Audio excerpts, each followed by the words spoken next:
Alright, good evening everybody. In this video we're going to go ahead and tie a olive woolly bugger. This is a size 10 2XL hook, straight shaft with a 5/32 olive bead head, though this one can be considered a little bit large, so we're going to tie kind of a fat body on here. Some people may want to use a 1/8, but I generally recommend that you use these long shaft size 10s, size 8, size 6s, make a couple different sizes. Really good to have in your box. Black, green, you know, sometimes you may want to try a couple other different odd colors just to see what rises up fish. Check your local forums, see what happens to work well for everybody. Down here in the Chattahoochee in Georgia, black and brown seem to be sort of the go-to colors. They really get a lot of good response to those.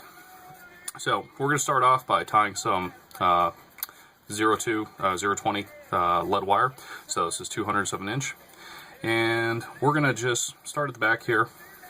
2, 4, 5, 6, 7, 8, 9, 10, 11, 12, 13, 14, 15, 16, 17, 18. Now, to go ahead and take off lead wire, just pinch it, get your fingers in there, pinch it right off. It comes off actually pretty easy. Now, this may seem like a lot of wraps to a lot of people, but the reason I like to weight my buggers, they're a big fly, they're going to catch some air, you're going to go ahead and have some surface tension that makes the sinking a little bit slower, at least especially when you start them off right out of your box and they've been dry for a while. But also too, this gives me a little bit of additional weight. Typically I'm fishing these on a hopper dropper rig, so I've got an additional tail coming off of here with another fly, and I'll have some split shot up here. Having the weight on these brings them down a little bit quicker, makes them ride a little bit smoother in the water column, and I can use less split shot, get a bit of presentation. But that's my opinion, and you may find that your mileage may vary.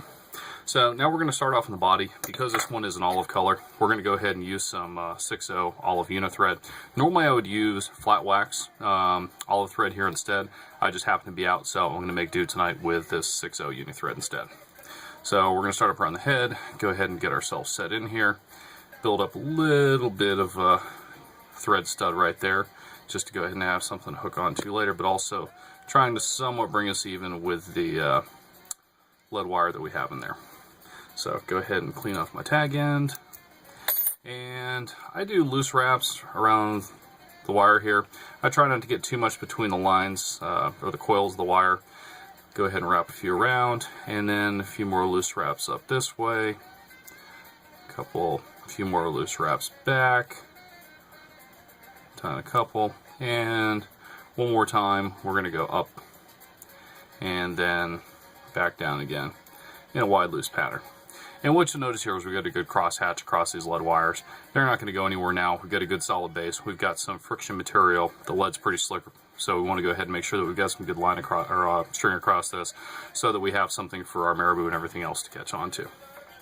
So now I'm going to move on to the strung olive marabou. We're going to start off with this.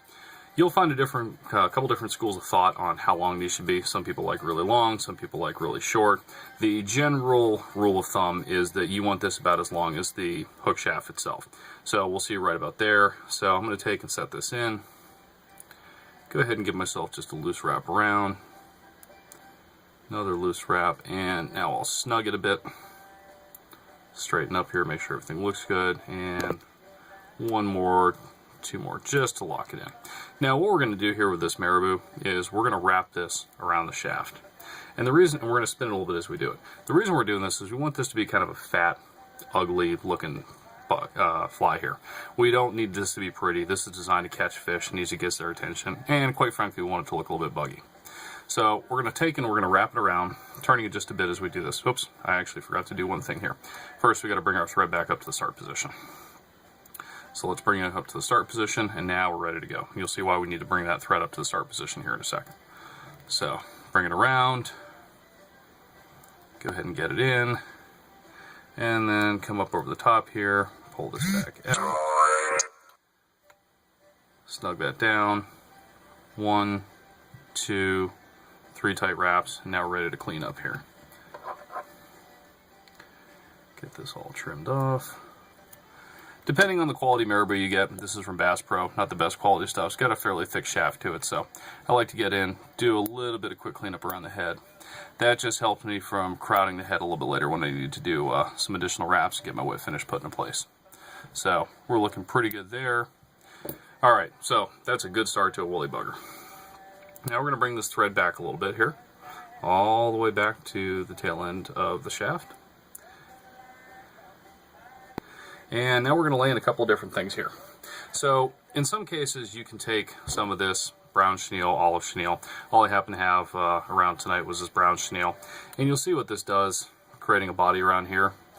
But given that we've already got the marabou wrapped around us, this may be a little bit too fat of a body for us. So for this particular run, we're going to do something a little bit different here. And in a later video, I'm going to go back and do a different style. This is something I haven't quite tried before, though I have a suspicion it's going to fish pretty well. So we're going to take a couple strands of peacock herl here. So I've got 3 of them, and you can see these are the butt ends down here. I'm going to put these away from the head, and I'm going to go down more towards the tips here. And I'm going to tie off right at the tips. And there's a reason for this. The tips have a tendency to be a bit thinner. I want the thicker ends because we want to go ahead and build up a little bit of mass here. So I'm going to wrap that around. Got a good tight grip in there. Take my scissors, trim off that end, and make one more wrap just for laughs. Alright, so I've got that set in. And now I want to go ahead and set my saddle hackle in. So I've got some, what do they call it here? There's no particular title on it. It's just an olive cover saddle hackle.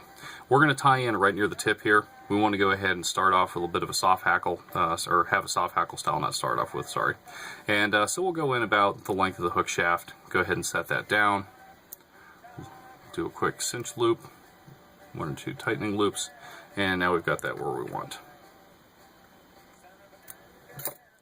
Alright, now that we've got that set in, we're going to return our thread back up to the start position here.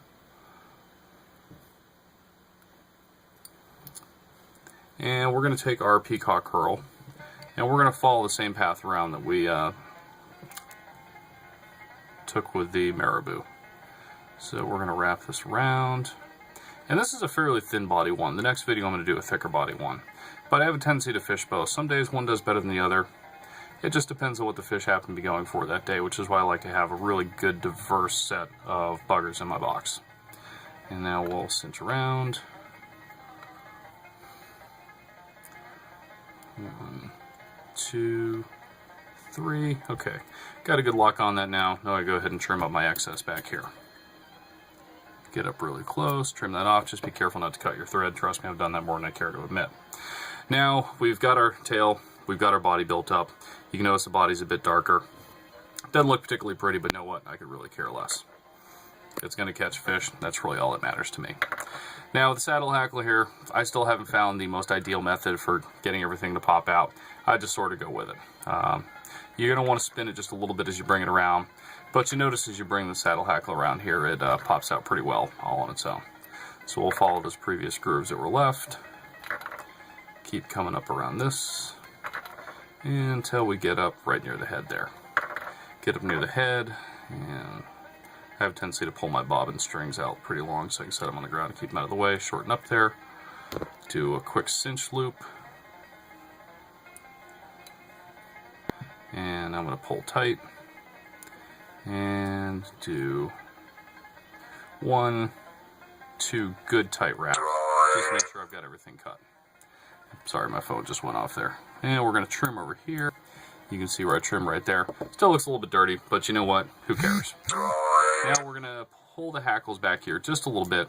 We're going to start wrapping around the head some. We want to create a little bit of a collar just to help push everything back some. Help smooth out the head. In my opinion, it gives things a little bit more of that ever so looked for buggy look that you hear people talk about without a whole lot of explanation as to what the hell that really means. And we're done. Now we're going to take our whip finish tool. Go ahead and just do a quick whip finish. Get that out of the way. Trim our tag off. And now we have an olive woolly booger. Thinner body. Next one, we're going to go ahead and do a fatter body on it.